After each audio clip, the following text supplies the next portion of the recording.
Thanks for having me, and happy International Women's Day to you and Yeah, all the women out there today. absolutely. I'm starting to feel like whiplash this week after the events of tariffs are on, tariffs are off. They're off for the auto sector. They're delayed for another month. How is this affecting the people that you represent? Oh, goodness. I think that that's a really good description because there's a lot of ups and downs. It's a bit like a roller coaster right now. I've spent the week with a lot of our members here in Ontario. We brought together our auto leadership, as you know, earlier in the week in London. I was last evening with our skilled trades members from across the country. And, there's a lot of worry and concern in our workplaces right now. Very much a lot of stress. People are waiting for another shoe to drop, if that's a way I can describe it. Yeah. But they also know that their union is fighting for them every single day, and that government is fighting for them. And it's just the unknown and the uncertainty and the chaos right now that's playing out. That's very, very difficult for Canadians, and we know. In this case, Trump is coming after Canadian jobs, and that's the biggest worry that's out there. Absolutely. That would be very stressful. I mean, you said that this extension doesn't really change anything. It just prolongs the uncertainty. What does this extra month mean for Canadian auto workers and manufacturers?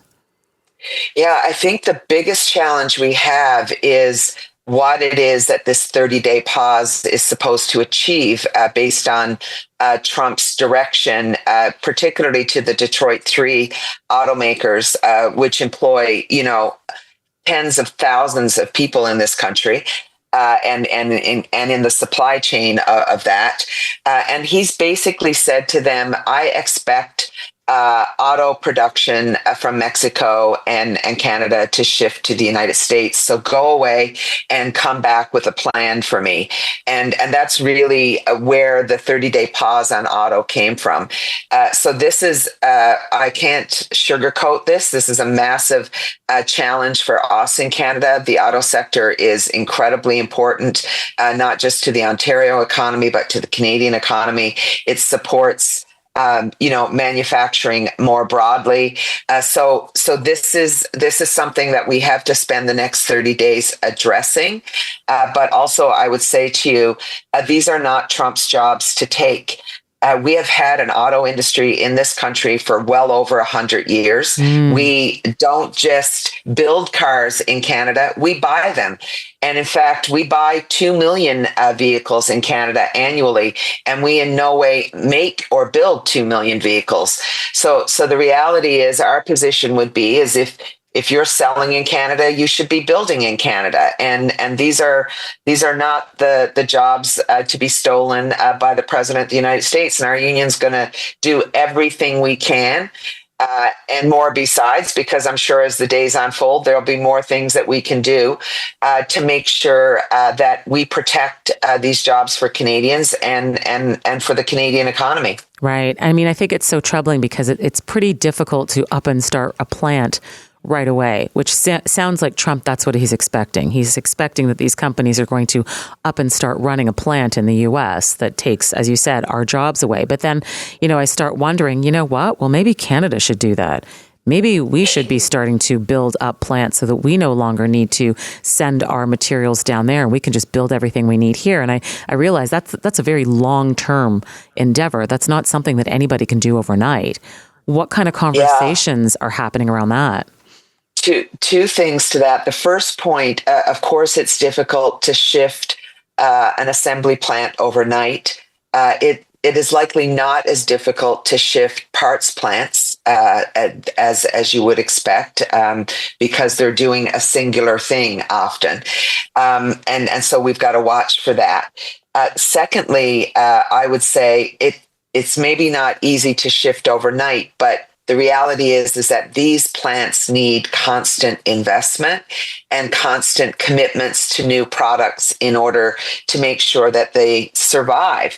And so it may not be today, but it is the investment of the future that we need, the investment that is being decided either this year or next year for the next 3 or 5 years. And that is very, very concerning because we constantly need, as I say, to be investing in these facilities. And that's what we do at the bargaining table every 3 years is fight for new product, fight for long-term commitments, fight for job security for our members. In terms of what we can do as a country, there is a lot we can do to protect and build up the auto sector. We can say to companies who think that they can appease Trump by shifting production out of the country that you might think you can get away with that, but if you expect you're going to import back into Canada, you're going to face some resistance here.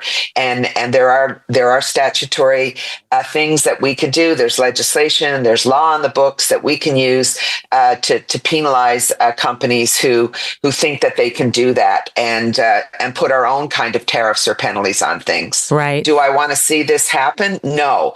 But we're fighting for our lives here, and we're fighting for an industry that, not only have we had for 100 years, but we'd like to have for 100 more. And there's a lot at stake right now. Absolutely. Do you think our government's doing enough to push back? Are we doing enough to defend those Canadian jobs?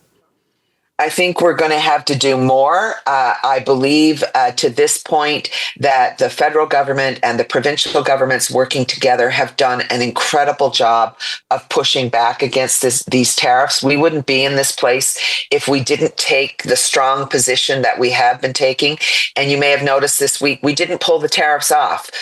We just delayed the second phase in of the tariffs. And I think that was strategically a very important bargaining position for our country to take. And I think in addition to that, the premiers who have said, we're not putting, American wine or booze back on the shelves. We're still looking at these other non-tariff measures that we can take against the United States. And we're going to carry on with building our economy, which is what our union has also been pushing. There are many things that we can do here to fire a shot across the bow. And one of those is to get on with building Canada. And we have a lot of leverage in which to do that. And I would say not to discount any of the non-tariff kind of retaliation that we can take, including at the federal level. And, we've been proposing and been propositional about many things that Canada can do, and we're going to continue to do that. And, the discussion in our country is different now. It's about how do we not just protect Canada, but how we can make our economy more resilient. And that can be quite a positive conversation to be having. Absolutely. I mean, I hope that 2 years, 5 years from now, we certainly look back at this and think, you know what? Thanks, Trump. You made Canada far more stronger than we ever thought we could be over this. Lana, thank you so much for joining us this morning. My pleasure. And again, happy International Women's Day to you. Absolutely. Thanks so much. That was Lana Payne. She's the national president of Unifor, which is Canada's largest private sector union, representing over 315,000 workers across multiple industries.